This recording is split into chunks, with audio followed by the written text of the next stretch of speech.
اعوذ باللہ من الشیطان الرجیم بسم اللہ الرحمن الرحیم۔ السلام علیکم دوستو۔ پاکستان سمیت دنیا کے متعدد ممالک میں لوگوں کو وٹامن ڈی کی کمی کا سامنا ہے، لیکن نصف کرہ شمالی میں سورج کی روشنی کی کم مقدار کی وجہ سے یہ مسئلہ بڑھ رہا ہے، جس کی وجہ سے بہت سے لوگ سپلیمنٹس استعمال کرتے ہیں۔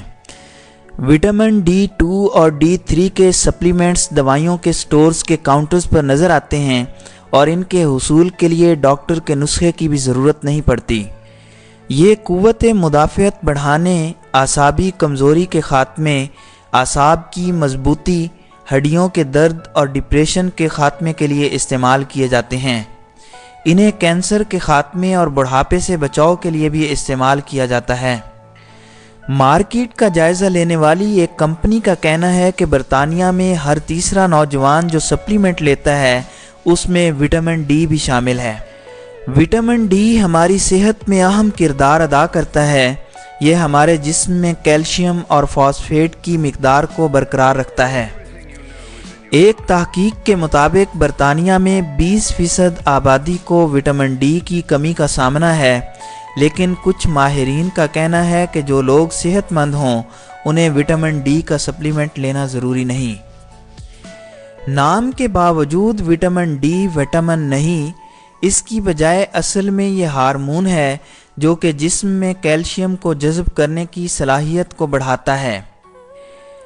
اس میں چیلنج یہ ہے کہ بہت کم غذائیں ایسی ہوتی ہیں جن میں یہ موجود ہوتا ہے، جیسا کہ آئلی فش، یا پھر جسم میں عام طور پر وٹامن ڈی اس وقت بنتا ہے جب جلد پر سورج کی روشنی پڑتی ہے۔ وٹامن ڈی کی دو اقسام ہیں، وٹامن ڈی 3 جو کہ جانوروں سے حاصل ہونے والی خوراک میں پائی جاتی ہے، اس میں مچھلی بھی شامل ہے۔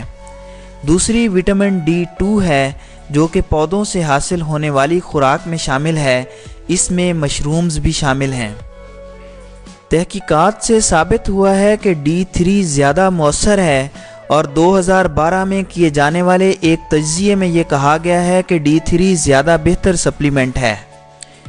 برطانیہ میں پبلک ہیلتھ انگلینڈ نے ہر بالغ کو تجویز کیا ہے کہ وہ موسم سرما اور خزاں میں 10 مائکرو گرام 3 سپلیمنٹ لیں۔ یہ وہ موسم ہوتے ہیں جب سورج کی کرنیں مکمل طور پر زمین پر نہیں آ پاتی، اس لیے حکومتی ادارے نے ہر رنگ کے افراد سے کہا ہے کہ اگر وہ وٹامن ڈی کی کمی کا شکار ہیں تو وہ پورا سال یہ سپلیمنٹ استعمال کریں۔ کچھ دوسرے ممالک بھی انہی اصولوں پر عمل پیرا ہیں۔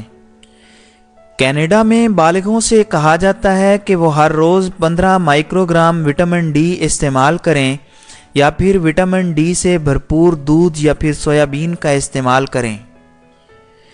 امریکہ میں بھی اسی طرح ناشتے میں استعمال ہونے والے دودھ، مکھن، دہی اور مالٹے کے جوس میں یہ وٹامن موجود ہوتا ہے۔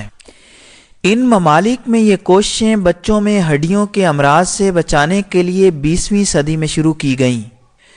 ہمیں معلوم ہے کہ وٹامن ڈی کی کمی کی وجہ سے اعصابی کمزوری بھی ہوتی ہے اور انسان تھکاوٹ کا شکار بھی رہنے لگتا ہے۔ ایک تحقیق کے مطابق جو لوگ تھکاوٹ کی شکایت زیادہ کرتے ہیں ان میں وٹامن ڈی کی کمی پائی گئی، لیکن پھر جب انہوں نے 5 ہفتے تک وٹامن ڈی کا استعمال کیا تو علامات پر کنٹرول نظر آیا۔